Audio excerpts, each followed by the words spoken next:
So this isn't my first time moving to LA and living in LA. I moved here the first time about 10 years ago, around 2011. And I moved here as like a starving actor. Didn't have too much of a plan, just knew I had to get work wherever I could. And so I was like, obviously I was like trolling the trades. I was on all the websites. I was so desperate. I was even looking on like Craigslist for anything I could when I first got here. Because I'm like, I just needed some kind of work. Mm-hmm. And so one of my first or second week in town, I saw like an ad in Craigslist that's like, we're looking for, people who do stand up, who can, host events and stuff like that. I was like, I was doing stand up in New York a little bit before I came out. I was like, I could do this. This is easy. Right. So I submit and they email me and they're like, come on in. They give me like the address. They're like, come on in. Too easy. Yeah, I should have known. I was like, this is gonna I was like, it's too easy. Like right away within an hour, they're like, come on in. They give me like a 9 a.m. appointment on a Saturday. Oh boy. And that's when I should have known like something wasn't right. So I come in and I show up. It's 9 a.m. on a Saturday morning.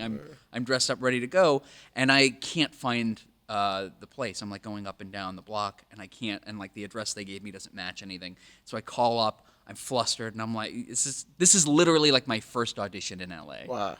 And I'm like, hey, I'm at the address.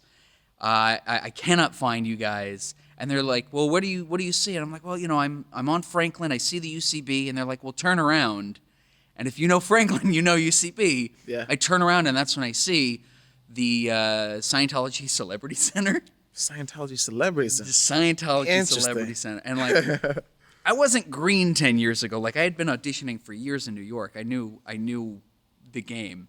So I look at the building, and I'm like, man, if I go home, I can get back to sleep. But if I go inside the Celebrity Center, I'm probably going to come out with this story. Right. And I did. I was like, fuck it, I'm up. Wow. I'm gonna see what's up. What were you auditioning for? I thought I was just auditioning to be a host. Okay, yeah. Gotcha. So I show up and I walk in and I'm like, hi, I'm here I have a 9 a.m. audition appointment. Yeah, right. And they're like, okay, cool. You are number like 75. And I was like, I said, what? Right. And I look over and there's like 70 to 100 other people with 9 a.m. appointments. And again, I'm like, I should have. It's like that sales ad on Craigslist where you show up to the interview and it's like, what are all these other motherfuckers doing here, man? Why's your tie so nice? What the fuck is going on here? I thought I was special. Right.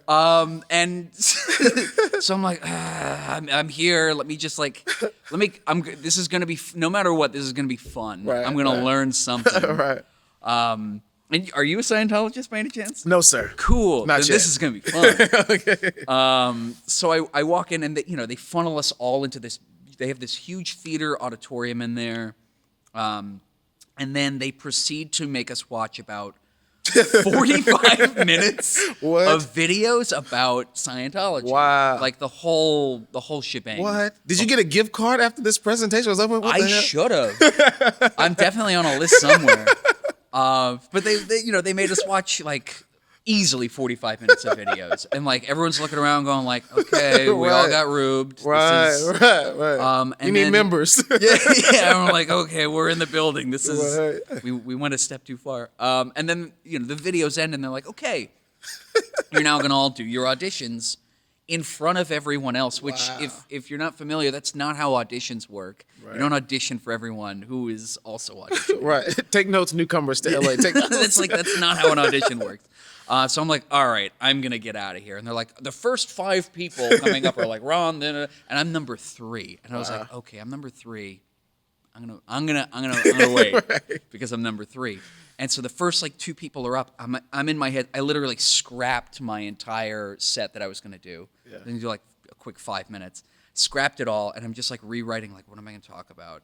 They call me up, and instead of doing any stand-up, I just proceeded to make jokes about Scientology for 5 minutes. Oh, nice. Which maybe was not the smartest move to do in their house. Right. It's edgy. It's edgy. I like that. You got edge. You don't, Anyhow, I finished my set. And the person who's like emceeing the thing gives me what is still to this day the strongest handshake I've ever had. And he goes, "Thank you so much for being here." Right. And He wanted to punch you. That's probably yes, what happened. Right. He wanted to yeah. punch you. I was like, "Oh man, I kicked the bear. You're not supposed to kick the bear." And then even though I was like third. As soon as I got off stage, they're like, "We're gonna take a quick break and reset." I had upset the mood that they were going for. And so I took that opportunity to get the hell out of there and run. And I kind of feel a little bad. Like I get like that's people's jam. I don't want to shit on people, but it's also like don't trick hungry actors that way. So I kind of feel like there's a little. And you just boogied out? I boogied out. They could have been looking for you. You could have had this part. I'm on a list somewhere. I promise you, because I didn't get another job the rest of the time I was in LA. They owe you a trip to Cancun or something after that shit, man. I had so many people run up to me as I was leaving going, "Thank you for saying that. I wanted to say something, but now we can get out." Right. So yeah, don't trick starving actors. It's not cool. Wow. Yeah. Hilarious, dude. Well, so that was your first time moving to LA and trying to get out here and get your feet wet. Yeah. Gotcha. But you started in New York. I started in New York. Gotcha. Yeah. That's where you're originally from. Yeah, I'm actually born and raised in Long Island. Nice. Lived in New York for 10, 15 years, something like that. And then Nice. we moved out here like 2 years ago. Gotcha. All in Long Island?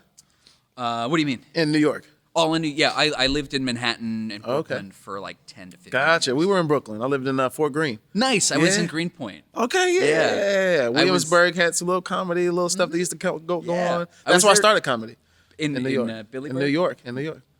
So, New York is a place where there's so many rooms and mics and opportunities to hit stages. So, Did you ever play Gotham? I did not do Gotham. Gotham was the one place I did. I was still getting my training wheels in New York. And then I moved to LA. So all the work that I did, and that was a big decision in leaving New York because I've been there, I guess, about 5.5 years before we decided to move to LA. So before I really got to get into some of those main clubs, I made the decision to leave. It was cold as shit, man. I'm from the South. You know, we moved from Dallas to New York. New York is cold. Yeah. I used to love the cold. It was like a badge of pride to like, oh, I can do a New York. And I've been out here 2 years and I'm like, fuck the cold. Right. I never want to see Never the snow going again. back to I that can shit. say fuck on this. Yeah. Say whatever you want to. Fuck. Wait, did you ever play New York Comedy Club? Yeah. You remember how like kind of it was kind of old school. It was kind of vintage. That was like the most dangerous room I think I ever played. The last time I played that room, a fight broke out on stage. Damn. Like a comic and a guy in the front row just were not getting along, and like drinks were thrown, people were fighting. Like someone got thrown out of the building, and then literally like as the commotion's like settling down, the host comes up and goes, "Welcome to the stage, Andrew Kimler," and I had to follow a fight. Damn. And that's when I was like, I think I'm done with this comedy. Right. Let me try this acting shit at this point. Right. Exactly. We don't have good enough insurance and that shit for me to be doing that. New York, and then the first show I ever produced was at Broadway Comedy Club, Midtown, 50th Street, I think, if I'm not mistaken. I love Broadway. So I played there a bunch. Nice. Yeah. So a lot of cool opportunities. I did some writing and some on-camera work for the Wendy Williams show when I was there. Oh, nice. So I've been in the car business for like a decade. Yeah. So I was selling cars in Long Island City. Then I would take 2 or 3 trains to Manhattan and shoot with the Wendy show, take the trains back, and I just make it seem like I was on a long lunch break. Oh, yeah, it's long line at Chick-fil-A or whatever. And then I shoot back to work, man. So it's a hustle city. So I'm grateful that I started there. Yeah, New York is such a hustle. I think that's like the biggest thing from moving from New York to LA is like you don't have to hustle as hard out here to get the same amount of anything. Right. And like feel like there's such like a relief coming out here where I'm like, okay, I can still bring some of my New York hustle here and do pretty well. Right. But I don't have to be hustling 24/7 Oh my and like gosh. burning the candle at both What a hustle. ends. Dude, I was on the train, off the train, running late, catch a cab, get a cab. Now you're in traffic. Now you're still running late. Let me out. I'll walk. Yeah. Now it's raining. What the fuck? It was a lot of shit. going on. To get anywhere is more stress than you need in a day. Yeah. Just like in the crowded trains and Yeah. I don't miss it. I'd much rather be in my car. Yeah. It's a cool place to visit. Like I really like. There was a cool energy out there of people. Like again, the Brooklyn, the what do they call it? The walk-ups, brownstones, and just the culture. Prospect Park. I did real estate for a little bit there, so I was brokering apartments and shit all cool. over. You were doing everything at the same time. Dude, that's why. So you're maybe doing got Wendy burnt out. Williams, cars, and real estate all at once. Yeah, so first real estate, and then once my wife got pregnant with my daughter, I was like, okay, real estate was nice, but I need money right now. Yeah. And I was just doing brokering apartments and stuff like that because their rentals out there are huge for a lot of people moving in and out of town. So there was an office near Wall Street. I was working there for a year or so. And I got back into the car business once my daughter was born because I just needed that consistent flow of money. Yeah. And I was working for Lexus. What year were you doing? 2011, I think, 2011. Okay. Oh, we traded spy. I was out here. You were. Oh, yeah. I just moved we from just down. like high-fived in the airport. Right. You go there. You go there. We'll meet up in LA. When the world is about to burn the fuck up, we'll meet in LA. 2021. Yeah, 2021. We'll do it. Maskless. Here we are. Yes. So dope, man. So you've been still doing stand-up and Not writing? Really. I kind of dropped doing stand-up. Was doing mostly acting. I was still doing comedy. I was doing a lot of sketch. I moved into sketch. Did stuff at UCB in the pit out there. Nice. And now, all performing's dead. I'm pretty much just a writer at this point. Nice. Because there ain't nothing happening in Nah, the world it's right not. now. Writing and podcast is kind of the move at this point. I can write from anywhere. Nice. So how did you step into this writing thing? Because there's a lot of comedians I cross paths with that are interested in writing. I want to get into writing or want to get to write for a show, but there's steps to get there. The experience helps, but not necessarily needed. Yeah. How did you branch over from stand-up, hitting stages, to saying, you know what, let me start putting some writing and together to get on the shows? I think sketch comedy was like the big bridge for me because I started doing sketch around like 2013. I think I was probably on my first house team doing sketch. And one of the fun things about being on a lot of sketch teams, depending on where you are, will even if you're just a performer, they're cool with you pitching and writing. Our team in particular was really cool with anybody writing, which isn't always the case, but it's fun. Anyway, I started writing sketches, got really into that. And the move from like writing sketches to writing like anything else is like, it's not huge. Like once you learn the basic like lingo of script writing and whatnot, it's the same tools. You're just building different things, Gotcha.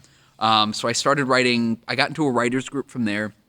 We just started like beasting out pilots for fun and submitting them around. That's the key. I hear a lot of people that get into the groups, and I know UCB has got a great rep. I got friends there. Yeah, I think like if you want to get into the writing groove, like get a group of people, and like my wife always says, like try to write in a group where there's people who are slightly better than you. That way you're always growing. Like try not to ever be like the best person in your room. Gotcha. Which is hard because someone has to be. But like get your and then really just like push yourself in different ways. Like I'm at a point where I try to write something every time I try to write like a different pilot script. I try to do something outside my comfort zone. Like I'm writing my first YA one now because I'm like, well, I should have a YA script. What's a YA script? Just a young adult script. Just something that's not like something that wouldn't be for my demo. Gotcha. Which is fun because because it's not my demo. It's like you have to like do the research and see what's trending right now. It's just a different muscle. Right. But it's fun. My wife and I, we write a lot together, and we got to go to we got accepted to Sundance last year with the script. Nice. So we did a Sundance fellowship on couples goals. Okay, that's what's up. Nice. Yeah. So I was like, okay, writing seems to be working. I'm gonna lean into it. Wow, I'm more impressed at the fact that you and your wife do that shit together. Me and my wife tried cooking together. We tried parenting together. We tried doing a regular shit together. And that shit is how y'all put your heads together and come up with the script. Was she already in the industry and she has that experience as well? She's much more talented than me. Oh, that's dope. Nice. Does your wife, is she in the Not arts in the as well? entertainment. She's been in the fashion business for 10 years. So she worked on Soho, Fifth Avenue in New York. So she's got the fashion experience, but she kind of helps with my marketing now. I'm trying to get into more, other streams of income and t-shirt design and that kind of thing. Yeah. So, But fashion, I mean, that's still an art. Like she understands, she has an understanding of like how artists think. Right. And you guys never collaborate on anything? Not just yet. We've talked about it, but we know once we start working together, at least from an entertainment perspective, that changes the whole dynamic of our relationship in terms of being on the forefront and talking about it. So I think it just have to be the right project for us to kind of collaborate on. Whether that's, again, she's kind of helping out on the back end, or we decide to go on camera together. Because we talked about doing a podcast together. It's funny we talked about it because it sounds cool, and she does have a voice. She's got a huge personality, super crazy girl too. And but again, after that podcast and y'all talk about all this shit, you got to go home with this motherfucker too. So you ever go out on a date with your wife, y'all go out and have a good time, at least what you thought you had a good time, only to walk back to the car to realize something you said was out of pocket or something was out of place. And there's nothing worse as to having a good time. All right, y'all, see y'all later. Oh, man, Jared is stupid. Then you get in the car and she just... You're like, oh, we had 2 very different nights. Right, Yeah. right. And she's like, so what were you saying about? And it's like, oh, shit, I forgot. We were drinking. What are you talking about? So podcasts would just have to be, Yeah. It's all about like separating those 2 worlds. Right, I think for us, what helped for us was we met doing comedy before we were even a couple, so we Nice. knew each other as contemporaries. Nice. And then we got together, and so I think for us it was easier to bridge that divide because we already like knew and respected each other's sensibilities and work at that point. That's powerful, dude. I meet so many couples out here of women and men that both do comedy and date people within the same industry. And sometimes there's jealousy or you got this and you got that and you're doing this, you ain't that. So the fact that you guys are doing it is awesome. I don't get That's the dope. jealousy thing. It's like, Yeah. oh, you got a good job that pays well? Well, we're married, so it's our money. Like, that's great. Right, let's go look at houses. Okay, Zillow.com. Right. Yeah. Like, no, it's all a pot. So. Super dope, super dope. Well, obviously, there's a lot of different, lanes to fall in within writing. Yeah. Where do you have the most fun, or what would you like to see? What type of content would you see yourself creating? It's up to you. I mean, right now I'm like hungry to create. I just want to create a show. Like, I want to write a sitcom. I've got, Nice. Ton of samples that we submit to festivals and agencies and, in various stages of development and stuff right now. But this town is what it is. Right. You can have a bunch of stuff out in development. Doesn't mean it's ever getting made. Right. So it's really hard to get a show made, Sure. even if everyone loves it. So that's the goal right now, is just to get something over the finish line. Gotcha. And is that kind of the end goal for you, is to have your sitcoms and kind of staying there? Or do you also want to get back on stage and you want to live that part of it? You feel like you've done that? Oh, performing is absolutely still Gotcha. in, yeah. it's So you're still going to do part them of both either way? Yeah. Nice. Yeah. Cool. But like, it's that thing of, I mean, you're probably familiar with this. Like, sometimes you got to create your own work, Right. and like writing your own stuff is always going to be, no one's going to write for you like you. Nice. Nice. That's nice. So so the newcomers that are thinking about getting into the industry, this is for y'all. So if you're thinking about writing or doing stand-up, what type of advice would you give to someone who's ready to dabble into the industry and trying to figure it out? Read a lot of books. Read a lot of books on whatever kind of writing you're trying to do. Right. If you're looking to write for TV, read a bunch of TV writing books, film writing books, stand-up. Read stand-up books. Read Steve Martin's book, I think, is a phenomenal stand-up book. And then, like, if you're writing, get into groups. Right. If you want to do something like stand-up that's performance-based, you got to get on stage. You can't spend your whole life, writing jokes in a book and not getting on stage. Nice. You need to see what works. Facts. Also, Twitter. Twitter's great for testing out jokes. True. What would you say your biggest accomplishment is so far? You've been in that game for a while. What would you say your highest, most memorable experience was from doing this? I'm sure you've been backstage and shaking hands and cross paths with some cool people at some cool events. What would you say takes the cake? There's like a million. It's part of this industry is like you got to wear a lot of different hats and do a lot of different things, and so there's like it's different things for different facets. Like, I've performed Shakespeare in like Europe, but I've also I did Just for Laughs twice in 2019. Oh, nice. Like, shout out to Just for Laughs. Yeah, Just for Laughs is ball. Oh my God, so much Nice. fun. And I've been on set. Popped into a Netflix show a year and a half ago. Like, Nice. there's always little things that are just Ladies, fun. slow down. He's taking. Ladies, slow down. They hitting your DMs now. Look at that. Hey, See this that? comes off, See but it that? goes right back on. Goes right back on, right? It doesn't come off that far. Dope. What about you? What would you say is like what is the thing you're most proud of? Oh man, still having this ring on. Probably, I think more than anything, because marriage is that thing that comedy, you can invest so much into it, and you continue to give so much into it. You can start to see the results of all that. Marriage is something you're constantly fine tuning and triggering, and especially when you bring a kid into the equation, you're constantly finding the balance. But that's the biggest representation of yourself. I think obviously your work you'll be remembered for, but the fact your family, when you have these aspirations, making sure they're good, and that experience to invest in is the real the legacy that you're leaving behind. So Marriage is like a stew. Like it's not something you can just throw on and it's done. Like Right. it takes a lot of time. yeah, And like every event, every year, every little thing like helps marinate it a little Exactly. more, and it just gets richer and deeper, and there's more to it. Like Exactly. it's marriage is not anything like I thought it would be when I first got married. How long have you guys been married? dude. So we've been together since high school. We've been married for 12 years. So shit. we go back. Yeah, we met in high school, dude. So it's been a rodeo. So we've said she was with me before I even started doing comedy. So I've had just some moments, but everything is a moment for me. I'm originally from Louisiana, so from the moment I started doing comedy and performed at Broadway, it was enough. But I shot a TV pilot when maybe the first year I got into the industry. We actually shot it in Midtown Manhattan. There was a local Manhattan TV show station called the Manhattan Neighborhood Network. It was the MNN station or something like that. But I shot a TV pilot there. It was called The Charlie Wilson Show. So that's how Charlie Wilson TV was even started, is because I shot this pilot of a daytime talk show.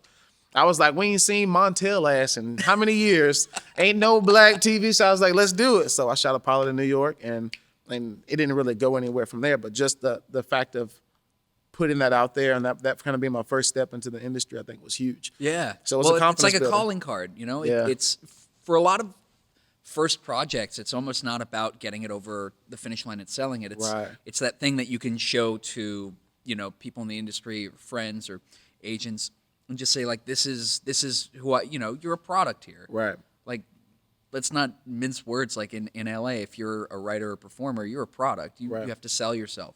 So to have that and be able to show people and be like, this is who I am as an artist, as a creator. Right. Like that's the win. Right. Right. Just having a produced thing that's huge. No, for sure. So Yeah. I'm looking forward to that, man. Well, Andrew, I appreciate you taking the time. Please let the people know where they can keep up with you, where they can find you, and what to expect. Check me out. I'm on Twitter at Andy Kimmy, AndyKimmy, AndrewKimler.com. I'm on Insta at Andy.Kimmy. I like to shake it up, keep people on their toes. There you go. Lots of cool stuff coming up, but unfortunately, nothing I think I can legally talk about right now. That's how you know when they got shit cracking, when it's like, I can't really get into the shit. Contractually, I can't really talk about it. Stay tuned. You might see. That's what's up. All right, man. Y'all know how we do it. Do tell with Laugh After Dark. I've been your boy, Charlie Wilson TV. Y'all stay tuned, man. We're going to keep the fight coming. Thank you so much to everybody that's been liking and sharing and subscribing to the site. The feedback has been amazing. Comedians, stop hitting me up. I can't get everybody on, baby. Hey, if you haven't already, stop what you're doing and like, subscribe, and share. Hit that little bell right there. It's right there.